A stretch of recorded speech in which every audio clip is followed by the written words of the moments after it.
Hello, my name is Trent Peterson from Yellowknife, Canada, and I'm here to present to you my week 5 coursera assignment for Introduction to Music Production.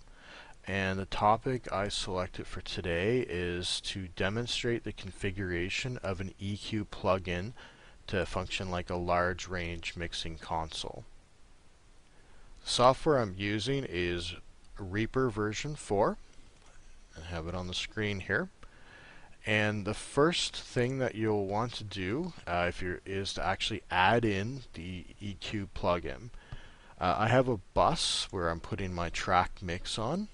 So there's an effects button that you need to click to actually add in VST plugins. So I'm going to click the effects button. And on the screen you'll see where I can add the different plugins in. What I'm using today for my equalizer is a VST Sonatus Effects Equalizer VST plugin. So I'm just going to double click that to launch it.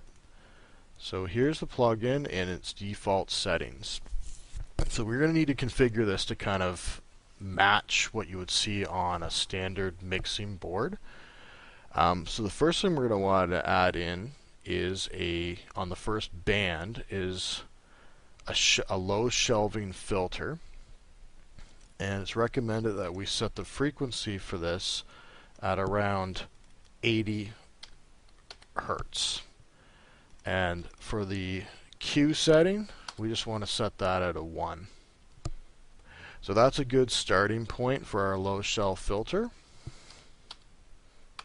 There we go. Great. And so after the low shelving filter, we want to set a low mid-range bell curve filter.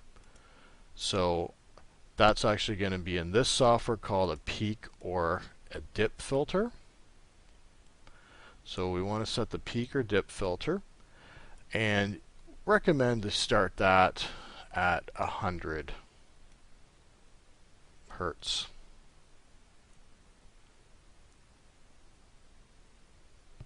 So we have that at 100, and again, we want to set our Q to 1. And then we want to set our high mid-range frequency. So again, we're going to choose a peak and dip, and usually set your high on a standard mixing board. You'll see it starting around 400 and typically goes up to 8,000. So let's set this at 400. And again, we're going to set our Q to 1. And now we want our high shelving filters. So shelving set to high. And we're going to start our high shelving filter at 12,000 Hertz or 12K, you may see it. And then we're going to set this to 1. Now for any bands that you're not using, you should disable them to save on CPU and processing. And so this is a good starting point. This will give you your low shelf and your high shelf filters, and also just your two mid ranges. And typically you're going from your bell curve 100 to 2K, so you can kind of work within that range with your gain. And then your 400 Hertz will actually go all the way up to 8,000.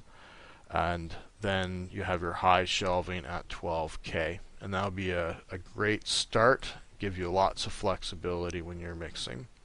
So to save this as a preset, you can actually click on presets, add a preset. Let's give it a name.